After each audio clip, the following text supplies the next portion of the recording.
नमस्कार, आप जुड़ चुके हैं वेल एक्सप्रेस न्यूज़ के साथ। शिवसेना बाला साहब ठाकरे इकाई के स्टेट प्रेसिडेंट मनीष साहनी साहब मेरे साथ जुड़ेंगे, इनसे बात करेंगे। और कहीं ना कहीं जो 370-35A को लेके हेयरिंग चल रही है और उसके साथ साथ जम्मू कश्मीर स्टेट जो हमारा स्टेट का एक दर्जा यहाँ से खींचकर यूनियन टेरिटरी बना दिया गया था। देखिए, यूटी से स्टेट बनाई जाती है लेकिन स्टेट से यूटी बनाया गया। कल कहीं ना कहीं सुप्रीम कोर्ट ने फटकार जो है वो लगाई है। चलिए सानी साहब से पूछते। सानी साहब, क्या लग रहा है कि जिस तरह से फटकार लगाई जा रही है, अब कल के दिन 31 तारीख को इनको ये बताना है कि आखिरकार क्यों यहाँ से स्टेट का जो दर्जा था वो खींचा गया था, क्या कहेंगे आप? बिल्कुल, ये हमारा हक था, जम्मू कश्मीर का हक था। और 4 साल का लंबा अंतराल आप सदन के पटल से जम्मू कश्मीर की आवाम के साथ वादा करते हैं कि बहुत जल्द जो है आपको राज्य का दर्जा लौटा दिया जाएगा, बहुत जल्द यहाँ पर लोकतांत्रिक प्रक्रिया बहाल कर दी जाएगी। उसके बावजूद 5 अगस्त 2019 से आज तो 4 साल से भी अधिक का समय बीत चुका है, जम्मू कश्मीर को राज्य का दर्जा लौटाया नहीं गया। एक तरफ तो केंद्र सरकार जो है वो दावा करती है कि सब कुछ जम्मू कश्मीर में ठीक है, जम्मू कश्मीर में अच्छे दिन लौट आए हैं, जम्मू कश्मीर के अंदर अमन बहाली है। जब अमन बहाली है, अगर आप इस चीज का दावा कर रहे हो तो फिर राज्य का दर्जा हमें लौटाने में देरी किस बात की? आज तक इतिहास के अंदर ऐसा कभी नहीं हुआ। बिल्कुल आप ठीक फरमा रहे थे कि किसी राज्य को डिग्रेड कर उसको केंद्र शासित प्रदेश बना दिया गया हो। आज तक केंद्र शासित प्रदेश को राज्य के अंदर तब्दील किया जाता है, मगर जम्मू कश्मीर के साथ किस चीज की दुश्मनी निकाली जा रही है ये हमें समझ नहीं आ रहा। 2014 में आप याद कीजिए, पिछले विधानसभा चुनाव हुए थे। 2018 में पीडीपी बीजेपी गठबंधन की सरकार गिर गई थी। 18 से आज 23 खत्म होने वाला है। 5 साल से ज्यादा का समय हो चुका है, आप लोकतांत्रिक प्रक्रिया बहाल नहीं कर रहे। सरकार का वक्त पूरा खत्म हो गया। एक सरकार का कार्यकाल जो है आपने हमारे ऊपर राज्यपाल और उपराज्यपाल शासन थोप कर उसको खत्म कर दिया। और जम्मू कश्मीर की जनता को, हम लोकतांत्रिक देश के अंदर रहते हैं और जम्मू कश्मीर तो कहा जाता है कि भारत का अभिन्न अंग है, तो उस अभिन्न अंग के अंदर भी आप लोकतांत्रिक प्रक्रिया बहाल नहीं कर पा रहे। सुप्रीम कोर्ट ने जो आप फटकार लगाई है, बहुत सही फटकार लगाई है।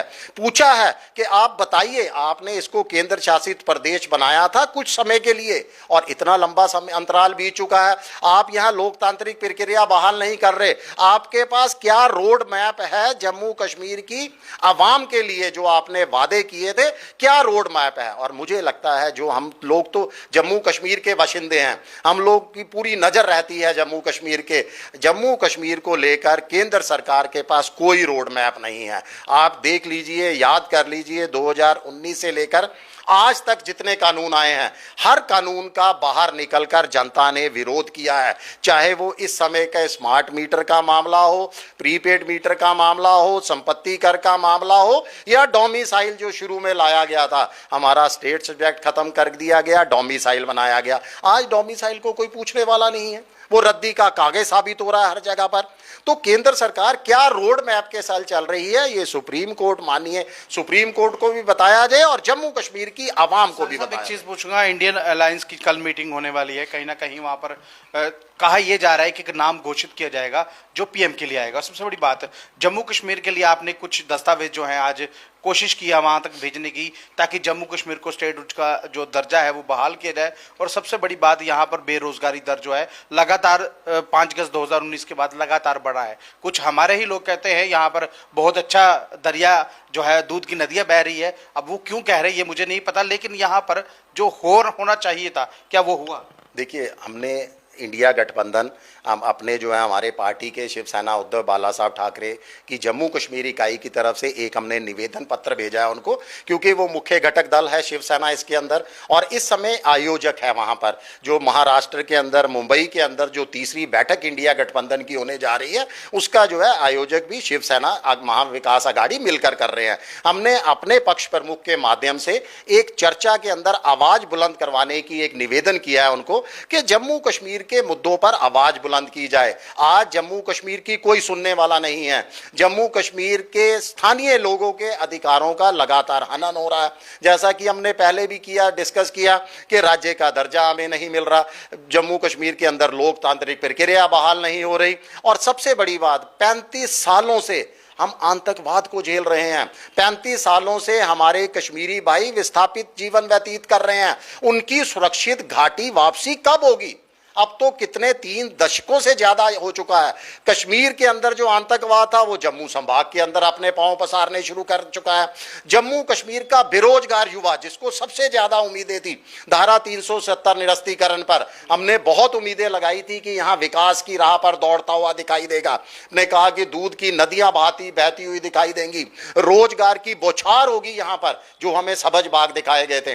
मगर जमीनी हकीकत तो उसके बिल्कुल विपरीत है। नेशनल टीवी चैनल तो कुछ और ही तस्वीर बता रहा है। वो जो आपकी मीटिंग होने वाली है इंडिया गठबंधन की, वो ये कह रहा है कि इसमें कहीं ना कहीं जोड़ तोड़ किए जा रहे हैं, नीतीश जी भी पीएम फेस है, ये अलग अलग तरीके से जो बताया जा रहा है। लेकिन हम बात करेंगे जम्मू कश्मीर की। जम्मू कश्मीर में जो चीज होनी चाहिए थी, देखिए यहाँ पर क्या हुआ ये आपको पता है, ये मुझे पता है। 5 अगस्त 2019 के बाद किस तरह से लोग लगातार बेरोजगारी का शिकार हुए, यहाँ पर खाने पीने की चीजें महंगी हो गई, महंगाई बढ़ रही है, जो राशन में जो आटा मिलता है उसके अंदर कितनी गंदगी है, लोग खा नहीं पा रहे, लेकिन लोग बोल नहीं रहे हैं। लेकिन अब सरकार की तरफ से एक हलफनामा दाखिल किया गया था। जब ये जो हेयरिंग हुई थी वहां ये कहा गया था जम्मू कश्मीर के हालात ठीक है।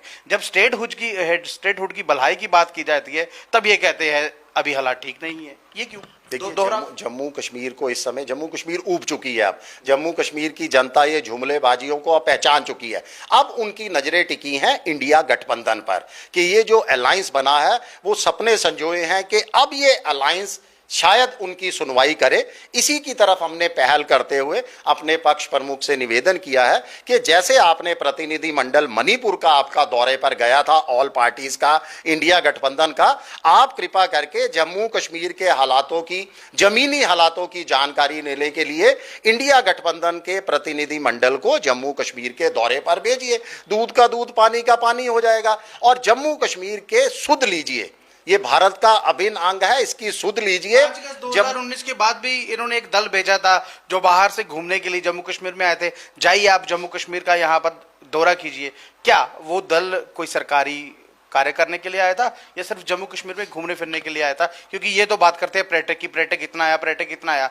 बात बाबा अमरनाथ यात्रा की जाए, 62 दिन की यात्रा कही गई थी, मात्र 120 दिन भी यात्रा जो है वो नहीं चली है। बिल्कुल, हम तो शुरू से आवाज बुलंद कर रहे थे कि आपने 62 दिन की यात्रा की है। कम से कम जो 62 दिन की यात्रा पर यहाँ पर श्रद्धालु आएंगे उनके लिए पवित्र हिम शिवलिंग की दर्शनों के लिए सुरक्षा तो कीजिए, मगर नहीं की गई। 30 दिन के आसपास ही जो है यात्रा को खत्म कर दिया गया। तो आपने किस बात का आप डिंडोरा पीट रहे हो? ये सरकार सिर्फ डिंडोरा पीट रही है अपने कामों का, जमीनी तौर पर कुछ नहीं हो रहा। रेड कारपेट वेलकम किया जाता है जो फॉरेनर्स यहां पर आते हैं, डेलीगेशन, मगर आप देखिएगा जब इंडिया गठबंधन के अगर प्रतिनिधि मंडल राजी होते हैं यहां पर आने के लिए तो पहले तो उनको इजाजत बहुत मुश्किल से मिलेगी। अगर मिल भी गई तो उनको तमाम लोगों के साथ मिलने पर भी उनके रिस्ट्रिक्शन लगा दी जाएगी। एक चीज और पूछूंगा क्योंकि मुझे हो सकता है कि बाद में भूल जाए।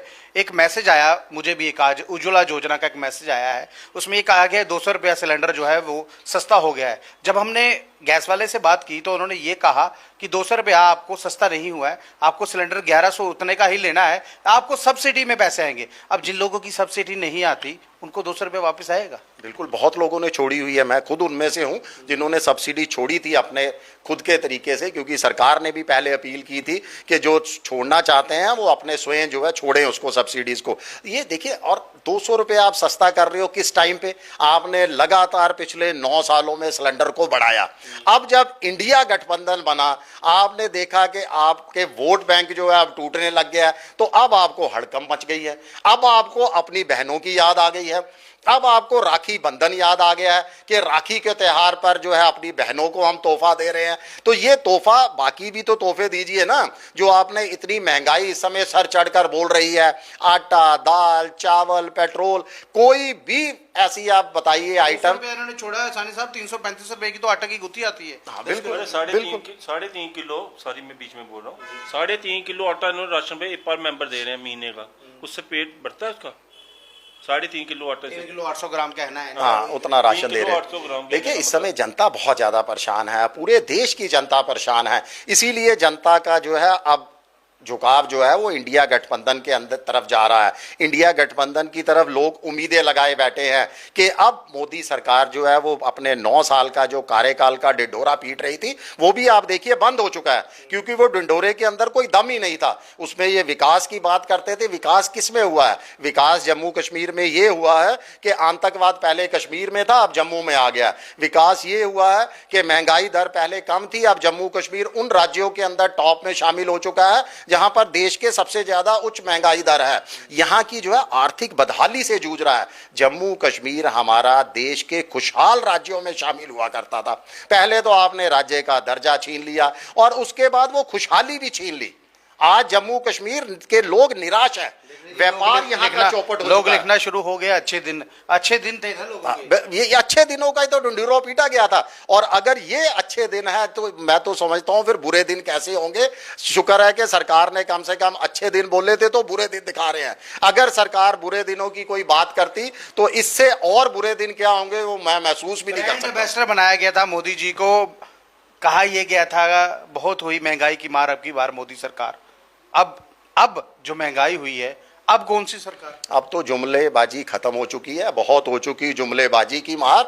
अब जो इंडिया भी, मैं सुन रहा था कल नेशनल चैनल्स पे और सारे टीवी चैनल्स पे कि जो नारा आ रहा है कि अब मोदी को नमस्कार, कि अब मोदी जी आपको नहीं लाना, अब आपने बहुत जो है शोषण कर दिया आम आदमी का, गरीब आदमी का, और सबसे ज्यादा जो है भाईचारे के अंदर जो शांति प्रिय हमारा देश होता था।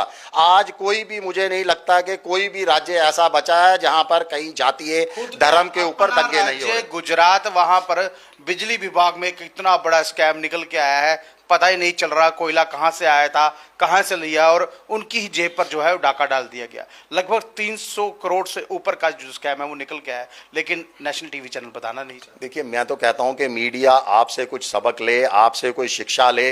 मीडिया जिसको चौथा स्तंभ कहा जाता है लोकतंत्र, वो बाहर निकले, अपने जो है रिपोर्टिंग करे। खाली बयानबाजी, मेरे बयान या इनका बयान या बीजेपी का बयान नहीं दिखाए, रिपोर्टिंग भी कर कर दिखाए, उसकी जांच करे। आप एक बार सरकार हटने दीजिए, सरकार बदलने दीजिए, घोटालों की लाइन लगेगी और वो सब घोटाले निकल कर आएंगे जिनके बारे में कभी मीडिया ने जनता को भनक तक नहीं लगने दी। तो तब क्या होगा अगर वो घोटाले अगर बाद में निकल के आए? तो जो ये वक्त चला गया है, जो मोदी सरकार के 9 साल बेमिसाल गिनाए जा रहे हैं, पूरे देश भर में कहा जा रहा है 9 साल बेमिसाल। जब गरीब को पूछो तो वो कहता है मेरा तो बुरा हाल।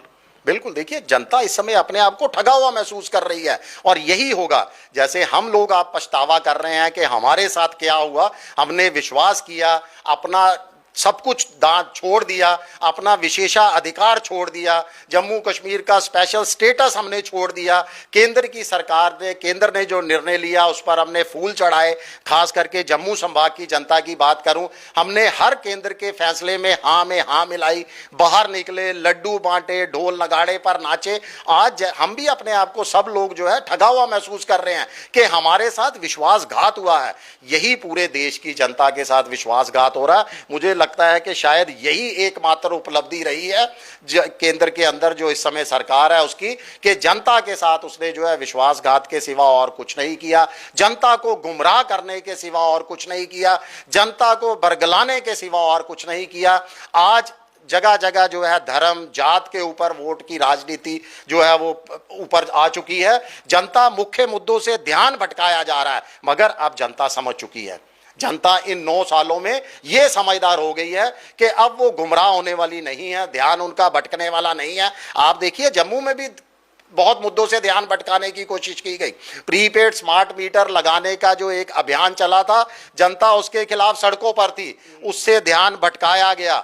एक मामूली सा मुद्दा जिसको मैं कहता हूं कि हमारे माननीय उपराज्यपाल क्या, एक डीसी लेवल तक का भी आदमी उस टोल प्लाजा को बंद कर सकता था, और ये एग्जाम्पल चैम्बर के एक अधिकारी ने बताया भी। हिमाचल का एक उदाहरण भी दिया गया कि एक डीसी ने, देखिए, एक टोल प्लाजा बंद करवा दिया क्योंकि वहां सड़क पर निर्माणाधीन कार्य था। आधा किलोमीटर सड़क टूटी थी, और यहां तो पूरा लखनपुर से NH4 की जो रोड है जम्मू तक, उसका जो है विस्तारीकरण का काम चल रहा है, और 1 साल से ज्यादा का समय हो चुका है।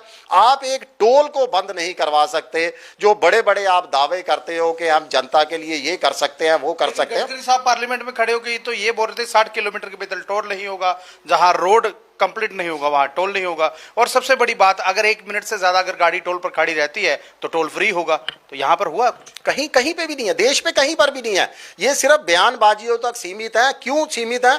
क्योंकि बयान देकर जनता को गुमराह किया जा रहा है। और जिनका टोल बंद करना है, जिनको ये फाइन देने हैं, वो तो इनके व्यापारी तो अपने दोस्त है ना, उनको कैसे घाटा पहुंचा देंगे?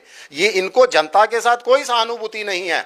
जनता के सिर्फ इतनी सहानुभूति है कि ये बिल पास करें, उस बिल का प्रचार मीडिया पहले से ही खड़ा करने के लिए, उसके बाद वो जमीनी तौर पर बिल वो लागू होता है नहीं होता, इनको कोई लेना देना नहीं है। इनकी सहानुभूति अपने व्यापारिक दोस्तों के प्रति है। बहरहाल बहुत बहुत धन्यवाद। बहरहाल यहाँ पर जम्मू कश्मीर में टोल, आखिरकार टोल जो लगाए गए थे, इन्होंने पहले से ही ये तय कर लिया था किसको टोल देना है, किस व्यक्ति ने कितना करोड़ रुपया टोल के लिए दिया हुआ है। ये हम नहीं बता रहे, आम पब्लिक को भी ये चीज पता है। टोल इसलिए बंद नहीं हो रहा क्योंकि उनसे एडवांस पैसा लिया हुआ है। और जम्मू कश्मीर के हालात इसलिए खराब है क्योंकि सरकार वहां पर हल्फनामा दाखिल करती है कि जम्मू कश्मीर के हालात ठीक है। जब सरकार को सुप्रीम कोर्ट फटकार लगाता है, वो कहता है कि जम्मू कश्मीर को स्टेटहुड का दर्जा कब दिया जाएगा, तब सरकार कहती है हालात खराब है। अब ये बताइए, सरकार के ही दो मुंह है, एक तरफ कहती है हालात ठीक है, एक तरफ कहती है हालात खराब है। अब जम्मू कश्मीर के जो लोग इस वक्त त्राहिमाम कर रहे हैं महंगाई से, बेरोजगारी से, अब यहां पर हालात इस कदर खराब हो चुके हैं। एक स्टेट को यूटी बनाया गया और यूटी के बाद अब क्या बनाया जाएगा कोई पता नहीं। लेकिन कहा यह जा रहा है जम्मू व कश्मीर को स्टेटहुड का दर्जा दिया जाएगा और लद्दाख को जो है वो यूटी बनाया जाएगा। क्या ये सही है? आप अपनी राय जो है वो जरूर रखिएगा। हम ये चाहते हैं जम्मू कश्मीर जो है अटूट अंग था, लद्दाख भी हमारे साथ जो है स्टेटहुड में बहाल होना चाहिए, ताकि उसको भी इलेक्शन के लिए, जिस तरह से अभी सिर्फ पार्लियामेंट की एक सीट के लिए लद्दाख जो है वो वोटिंग करेगा, उसको भी कहीं ना कहीं वोटिंग राइट से जो है वो महरूम रखा गया है केंद्र द्वारा। बहरहाल ये कब होगा, किस तरह होगा, ये तो समय ही बताएगा। बहरहाल ये अगर आपको वीडियो अच्छी लगी हो तो अपनी राय जो है वो जरूर रखिएगा।